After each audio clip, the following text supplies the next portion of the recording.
बात करेंगे जीत की, बात करेंगे सीख की। भारत के सबसे बड़ा डिस्काउंट स्टॉक ब्रोकिंग प्लेटफॉर्म की बात करने वाला हूं, जीरोधा की, जिसको दो भाइयों ने, नितिन कामत और निखिल कामत ने मिलकर स्टार्ट किया था और ये 2020 में $1 बिलियन का वैल्यूएशन ला चुके, मतलब यूनिकॉर्न बन चुकी है। और इंपॉर्टेंट चीज ये कि 100% बूट स्ट्रैपिंग है, इसका मतलब बाहर से कोई फंडिंग है ही नहीं। और दोनों भाइयों का नेटवर्थ है 47,500 करोड़, अप्रॉक्सीमेटली 47,500 करोड़ रुपए मात्र।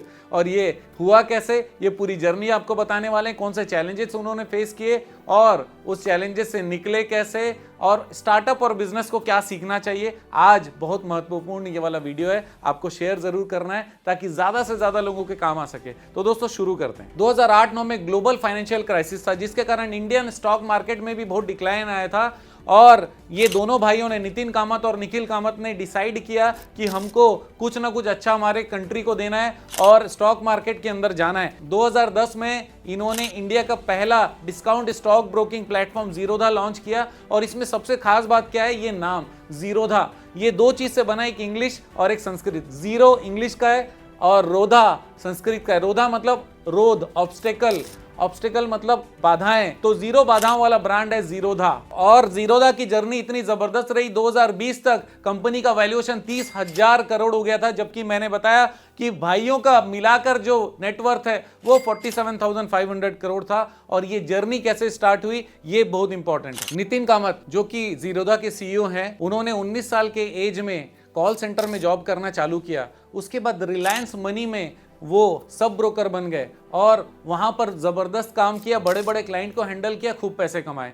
इनके छोटे भाई साहब निखिल कामत, उन्होंने क्लास 10 के बाद पढ़ाई छोड़ दी और उन्होंने भी अपने भैया को ज्वाइन करने के हिसाब से पहले कॉल सेंटर में इन्होंने भी जॉब किया, उसके बाद सब ब्रोकिंग फर्म में जॉब करना चालू कर दिया। ये दोनों भाइयों ने देखा कि जो कमीशन कहा जाता है कस्टमर से और वास्तविक में कमीशन काटने के बाद जो पैसे मिलते हैं वो बहुत अलग है। इसका मतलब ये कि चार्जेस बहुत ज्यादा है, कमाई कम हो रही है और मेहनत से बेचारा कहीं से प्रॉफिट लाता है और प्रॉफिट में कमीशन बहुत बड़ा चला जाता है और उतना स्मूथ एक्सपीरियंस भी नहीं होता। इसका मतलब ये कि अगर आप एक चीज सोचो कि स्टॉक ब्रोकिंग में आप बैठे हो, एक एक सेकंड में रेट कितना ज्यादा फ्लक्चुएट होता है। अगर स्मूथ एक्सपीरियंस नहीं होगा तो कितने सारे पैसे डूब सकते हैं। अभी आपके एंटर करते करते 10 रुपए नीचे धस गया, हो सकता है कि हमने 1,000 शेयर की बात होगी तो 10,000 रुपए हमारे चले जाएंगे और ये तो हो गई, उसके बाद पैसे भी डूब जाएंगे। तो इन्होंने देखा कि बहुत बड़ा गैप है, ये गैप को फिलअप करना पड़ेगा, स्मूथ काम करने वाला कोई प्लेटफॉर्म लेकर आना पड़ेगा। और उसी समय से इन लोगों ने सब ब्रोकरशिप छोड़ दिया और प्लेटफॉर्म बनाने का डिसाइड किया और अपने सारे पैसे पूंजी उसमें लगा दिए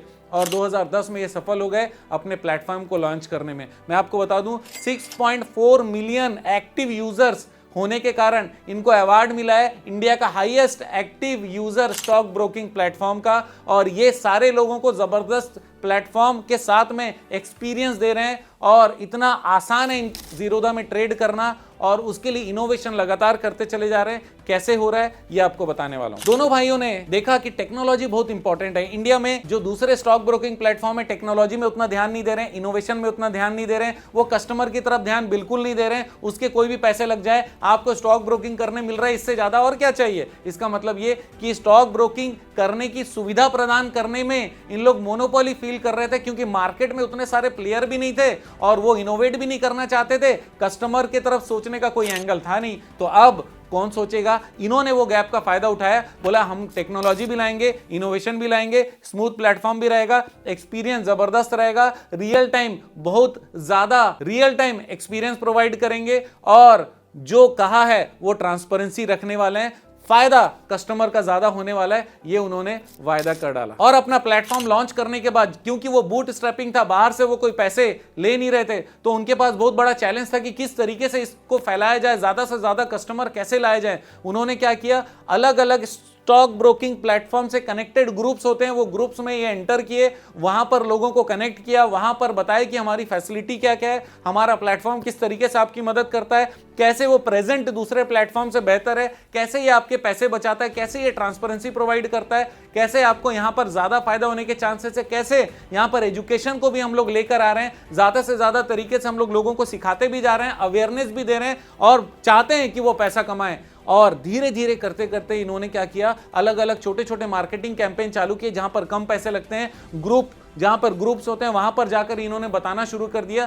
दोनों भाइयों ने अलग अलग जगह पर खुद जाकर काफी मार्केटिंग की है कुछ सालों तक, और उसके बाद में कैंपेन में इन्होंने पूरा मेहनत किया, अपनी ब्रांडिंग में मेहनत की, इनोवेशन में मेहनत किया, और 2010 से 2023 के अंदर में इंडिया के टॉप ब्रोकिंग प्लेटफॉर्म में से एक है और जबरदस्त है। अगर कोई व्यक्ति स्टॉक ब्रोकिंग का कोई ऐप रखता है तो कोई भी ऐप रखे वो साथ में जीरोधा जरूर रखता है, दोनों में अकाउंट जरूर रखता है। अगर उसको किसी और में फायदा हो रहा है तो उसको मालूम है कल दिन वो रहेगा कि नहीं रहेगा पता नहीं, जीरोधा में भी अकाउंट में बना के रखो, जीरोधा के साथ में कनेक्शन बना के रखो। तो जीरोधा इतना ज्यादा यूजर फ्रेंडली और ट्रस्ट वर्दी बन चुका है। तो जानते हैं कि जीरोधा ने कौन कौन से प्रोडक्ट मार्केट में लॉन्च किए। सबसे पहला है वार्सिटी, दूसरा काइट, तीसरा पीआई, चौथा काइट कनेक्ट पीआई, पांचवा कंसोल, छठवा कॉइन, नेक्स्ट है स्ट्रीक, उसके बाद जीटीटी गुड टिल ट्रिगर्ड, उसके बाद जीटीटी ऑर्डर्स मतलब गुड टिल ट्रिगर्ड वाले ऑर्डर्स, और एक प्रोडक्ट और सर्विस है रेन मैटर। तो ये सारे ब्रांड्स पूरे क्रिएट किए हुए हैं जीरोधा ग्रुप के। तो हम लोग जानेंगे चैलेंजेस क्या क्या उन्होंने फेस किए। सबसे पहला, ट्रस्ट बनाना बहुत मुश्किल काम था, क्योंकि यार उनको लगता था कि स्टॉक ब्रोकिंग तो कोई बहुत बड़ा व्यक्ति ही कर सकता है, कोई नॉर्मल बंदा इसको चालू कर ही नहीं सकता। इन्होंने उस मिथ को तोड़ा। दूसरा, रेगुलेटरी कंप्लायंसेस, सेबी से कनेक्शन, सेबी के सारे रूल्स रेगुलेशन को फॉलो करना अपने आप में बहुत बड़ा दर्द है, वो सारे दर्द को इन्होंने झेला। तीसरा, टेक्नोलॉजी और इंफ्रास्ट्रक्चर, क्योंकि ट्रस्ट वाला मैटर है। अगर किसी ने हैक कर लिया स्टॉक ब्रोकिंग प्लेटफॉर्म, आप सोचो पूरे भारत का पैसा लेकर कोई जा सकता है, तो कितना ज्यादा वहां पर सिक्योरिटी और ट्रस्ट की जरूरत पड़ेगी, टेक्नोलॉजी की जरूरत पड़ेगी। तो टेक्नोलॉजी और ट्रस्ट, ये दोनों चीज बहुत बड़ा चैलेंज था। यूजर्स आपको बढ़ाने हैं तो यूजर को सिखाने हैं। अगर आपको चप्पल बेचने अफ्रीका जाना है, ऐसे कबीले में जहां पर किसी ने कभी चप्पल पहना ही नहीं, तो सबसे पहले उसको यूज बताना पड़ेगा। भैया चप्पल पहनने से कांटे नहीं कटते, आप ज्यादा तेज दौड़ सकते हो, आप बिना सोचे समझे बिना चिंता के दौड़ सकते हो। उसी तरीके से स्टॉक मार्केट में कैसे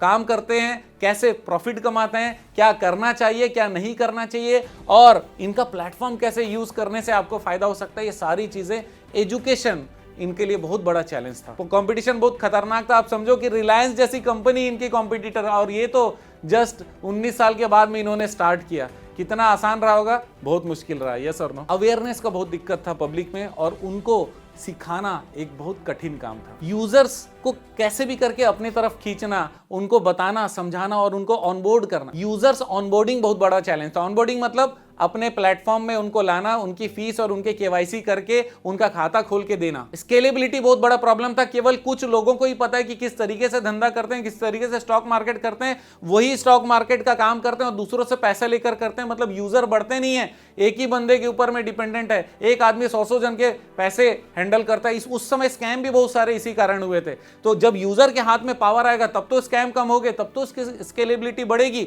ये बहुत बड़ा चैलेंज था। और एक बहुत बड़ा चैलेंज जो हमेशा है और बना रहेगा, वो मार्केट वोलेटिलिटी है। क्योंकि मार्केट में उतार चढ़ाव बने ही रहेगा। कहीं पर कोई न्यूज आ जाए, मार्केट ऊपर नीचे होना ही होना है। किसी भी तरीके का सरकार चेंज हो रहा है तो भी ऊपर नीचे होने वाला है, कहीं पुल गिर गया तब भी ऊपर नीचे होने वाला है। क्योंकि ये सेंसेक्स है, सेंस से कनेक्टेड है, इमोशन से कनेक्टेड है, वोलेटिलिटी रहेगा ही। उसके बाद भी अपने प्रोडक्ट को बड़ा बनाना है, स्केलेबल बनाना है। तो क्या उपाय सोचा इन लोगों ने? पहला उपाय, इनोवेटिव प्राइसिंग मॉडल। इन्होंने प्राइसिंग मॉडल इतना इनोवेट कर दिया, इतना आसान कर दिया, लोगों को लगा यार मैं भी कर सकता हूं। दूसरा, टेक्नोलॉजी में भयंकर खर्चा किया। टेक्नोलॉजी में जहां जहां जो चीजें यूजर्स के लिए, कस्टमर के लिए और यूजर एक्सपीरियंस के लिए आसान हो सकती है, इनोवेशन के लिए आसान हो सकती है, वो सारी चीजों को इन लोगों ने यूज किया। कस्टमर एजुकेशन इनका बहुत बड़ा रोल रहा है। ट्रांसपेरेंसी जबरदस्त रखते हैं और जो ये कहते हैं वही होता है। कभी भी स्टेटमेंट निकाल लो, आपको कोई भी दूसरा कैलकुलेशन मिलने नहीं वाला है, चाहे ब्रोकरेज का हो, चाहे कमीशन का हो, या जो भी टर्म्स कंडीशन इन्होंने बताए वो सारी चीजों को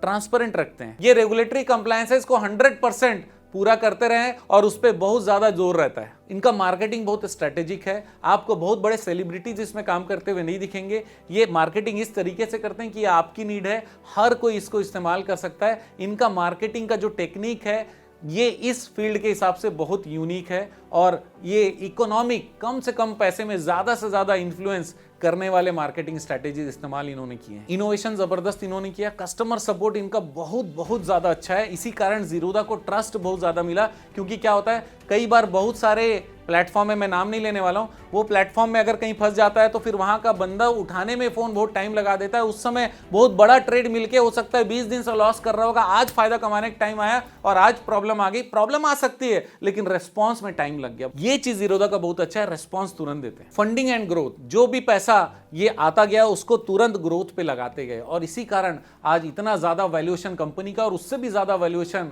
ये हमारे प्रोमोटर्स का है। और एक स्ट्रैटेजी इन्होंने अपनाई, एडेप्टेबिलिटी। कोई भी परिस्थिति आ जाए उससे अपने आप को ढाल लेते हैं, नए चीजों को निकाल लेते हैं, क्योंकि इनोवेशन तो है ही है, एडेप्टेबिलिटी भी है। जानते हैं इनका बिजनेस मॉडल क्या है? ब्रोकरेज सर्विस है, उसकी फीस मिलती है, प्लेटफॉर्म को यूज करने की फीस मिलती है, म्यूचुअल फंड का भी डिस्ट्रीब्यूशन इन्होंने चालू किया, इसलिए वहां पर भी इनके कमीशन और इनकम आते हैं। और मार्जिन ट्रेडिंग करते हैं, जो मार्जिन प्रोवाइड करते हैं जिससे आप ट्रेड करते हो, मार्जिन का भी वो एक हिस्सा या परसेंटेज या फिर इनकम लेते हैं, क्योंकि उन्होंने आपको भैया मार्जिन दिया, अपने पैसे फंसाए तो आपको पैसे देने पड़ेंगे। तो रेवेन्यू मॉडल पे जाते हैं। इक्विटी और डेरिवेटिव का ट्रेडिंग का जो ब्रोकरेज है वो आता है, कमोडिटी ट्रेडिंग का ब्रोकरेज आता है, करेंसी ट्रेडिंग का ब्रोकरेज आता है, डायरेक्ट म्यूचुअल फंड प्लेटफॉर्म से भी इनकम आता है, मार्जिन ट्रेडिंग का पैसा आता है, जैसे मैंने आपको बताया। 2023 में जीरोधा का जो रेवेन्यू था 6,875 करोड़ रुपए था और उसका जो प्रॉफिट था 2,907 करोड़ था, जो कि 4 साल पहले केवल 350 करोड़ का प्रॉफिट था। आप सोच सकते हैं। जीरोधा का विजन है डेमोक्रेटाइज,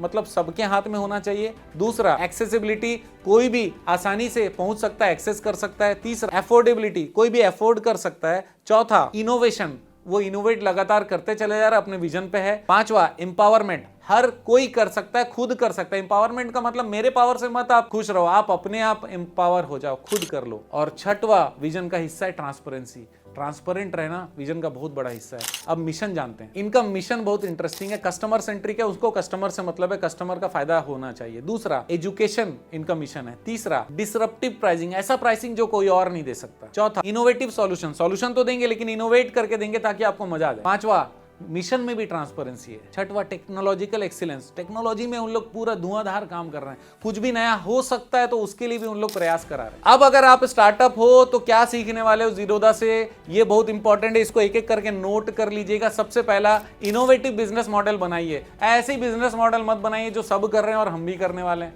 तो उसमें कोई अंतर ही नहीं रहे। इनोवेट करिए ताकि उसको बोलने में आपके अंदर एक्साइटमेंट आ जाए। दूसरा, टेक्नोलॉजिकल एक्सीलेंस, हमेशा टेक्नोलॉजी को इस्तेमाल करिए अपने बिजनेस में ज्यादा से ज्यादा, ताकि आपको तो हो ही फायदा, लेकिन सबसे पहला कस्टमर है, कस्टमर भगवान है, उसके लिए टेक्नोलॉजिकल एक्सीलेंस बहुत जरूरी है। तीसरा, यूजर सेंट्रिक अप्रोच होना चाहिए, जो आपका प्रोडक्ट या सर्विसेज यूज करेगा उसको ध्यान पे रख के आपको काम करना है। चौथा, एजुकेशनल इनिशिएटिव्स हमेशा लीजिए। आप कोई भी प्रोडक्ट या सर्विसेज बना रहे होंगे उसका एजुकेशन मॉडल जरूर बनाइए, ताकि आपके प्रोडक्ट या प्रोडक्ट के टाइप के बारे में लोगों को एजुकेशन रहे, अवेयरनेस रहे, और अवेयरनेस देने वाला हीरो कौन है? आपका बिजनेस। इसीलिए आप ही उस प्रोडक्ट या सर्विसेज के लिए प्रेफर्ड बनेंगे धीरे धीरे। नेक्स्ट, डिसरप्टिव थिंकिंग आपको रखना पड़ेगा, रूटीन थिंकिंग से ऊपर उठना पड़ेगा। बोले कि ये तो हो ही नहीं सकता, नहीं हो सकता तो क्या उसको किया जा सकता है, उसके लिए किसी से बात किया जा सकता है, सॉल्यूशन निकालना पड़ेगा हम लोग को।